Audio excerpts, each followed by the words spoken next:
G'day throttlers, welcome back to the channel. I'm out here today in a dingy little car park in Liverpool, but the good news is that Krispy Kreme's around the corner and I'll be stopping there on the way home. But today we've got the legend that is David Bourne Photography, and I stumbled across David in the last few years, initially through the MX5 club, but then also at car meets, Cars and Coffee, and also following his photography business. So we're going to have a chat to Dave about his little MX5 and get to know Dave a bit more, get to know the car a little bit more, and bring you some cool motoring content. Stick around. So my name's Dave and this is my MX5 RF that I've owned for 3 years. Before I got this car, I actually had a few fast forwards, or what I call fast forwards. I had an XR8 I actually had it for 9 months, and then I just couldn't afford the fuel anymore of a V8.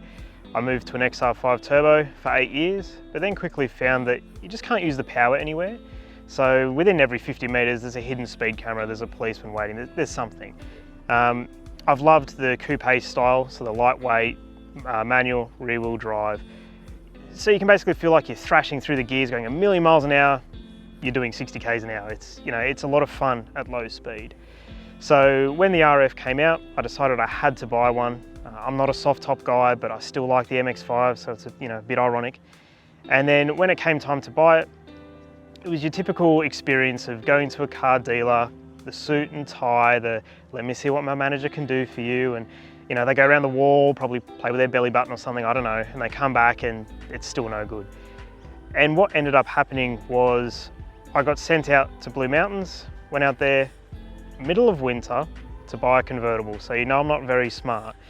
And when I got there, bloke walks out, t-shirt, ripped jeans, sneakers, throws his hand out and says, "Hi, I'm Andrew, I own the dealership." And from there, the buying experience was just so easy, so enjoyable. And that's really how I can sum up this car, is just easy and enjoyable.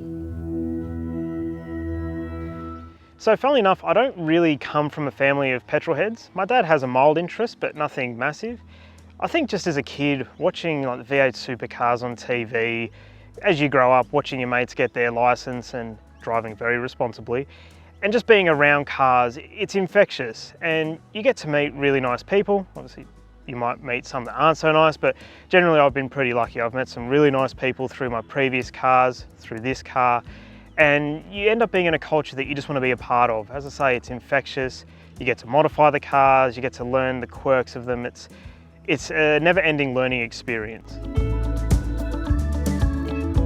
So also being interested in cars, I do tend to do a lot of car photography. I have done for about 10 years now. And it's sort of for the same reasons as I've just said about enjoying the car. You get to meet people, you get to meet photographers, you get to meet car owners, you get to go to events like Cars and Coffee, and it just kind of all swirls into one and it just becomes one enjoyable hobby. And for me, being able to take a photo, share it with the guy that owns the car, or girl, of course, and seeing their smile, it makes it all worth it. So with the MX5, there's obviously a few things that I absolutely love about it. I think my favourite feature would just have to be the driving feel. So I kind of contradict myself a bit here, but essentially the way Mazda has set this car up, it's just meant to be a fun car. So it's very dopey and rolly when you push it, and that's not to a fault. That's how Mazda has designed this car. And it means that you can have a lot of fun at really low speed. You can basically sit on the door card going through a corner, but you're not doing anything wrong. And you can then modify it if you want and make it a razor sharp track tool. You can really just set up an MX5 however you want. And for me, just the way it's designed to make you smile and make you have fun. Even if you've had a rubbish day at work, you put the roof down, you drive home, and you're in a better mood by the time you get there. And for a car to have that kind of power on you, I think is pretty awesome. You know what? This is the only car I've ever owned in my life that's stock, and it kills me. I hate it. If I had to pick a dream car, so let's just say money's no object or anything like that, for me it has to be a GT3 Touring. So I absolutely love the 911 GT3. It's a very standard answer, I understand. But throw a manual gearbox in there, get rid of the wing, and it's just immaculate to me. Just rev out that naturally aspirated flat six would just be absolutely beautiful. So if I had to pick some favourite motoring YouTube channels to recommend, of course you're already on the best, Throttle Downunder. And you can go to the second best, which is my channel. No, I'm just kidding. The great thing about YouTube is it's such a leveler and everyone can get involved and you can reach so many different types of content. So without Rob paying me, he'll pay me later, you know, you get people that can do content like going for a bike ride with a GoPro strapped to their chest. So you get an idea of where they're riding, you know, actually what their bike is like in real life versus a journalist just fanging it down the road for 5 minutes talking about balance and body control. But if I had to pick some other channels, you know, you've got Carfection, which does really high production work and, you know, beautiful cinematics. You've got Car Throttle for the comedy. You have Petrolicious, which certainly did a lot of really cool features on owners and their cars. And then you've just got some other channels dotted around the place that give you an aspect of what it's like to own a car in another country. And ultimately that's the fantastic thing, that you can just find a channel that suits you, whether you want highly polished cinematic content, whether you just want raw footage of someone going for a drive, or you just want to know what it's like to drive a car in another part of the world. That's what makes YouTube just so powerful. So my 3 years of ownership so far with the MX-5, I use it as my daily driver. It hasn't skipped a beat. I've never been caught out, although luckily my fiance has a Volkswagen Golf, so if we ever need to fit anything that's larger than a tissue box, I'm not stranded. But for me, what this car has done is it's revitalized my love of driving.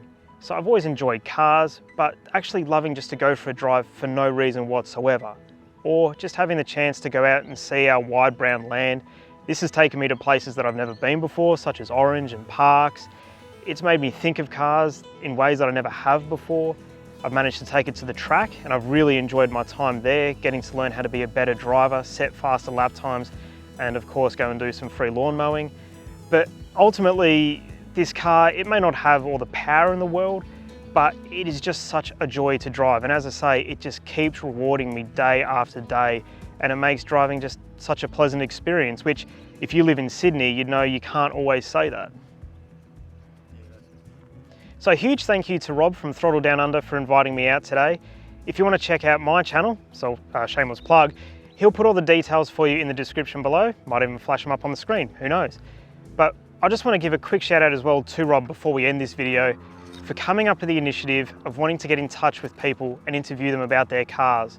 As I said earlier, YouTube is such a great leveler that you can reach a massive audience, and I know plenty of people will want to tell their story, talk about their cars, talk about their passion. So please get in touch with Rob, and it's an awesome experience getting to do an interview with him, sit down and talk about the car that you love. Yeah, rock solid, man. Did you want to do that again when that plane's gone?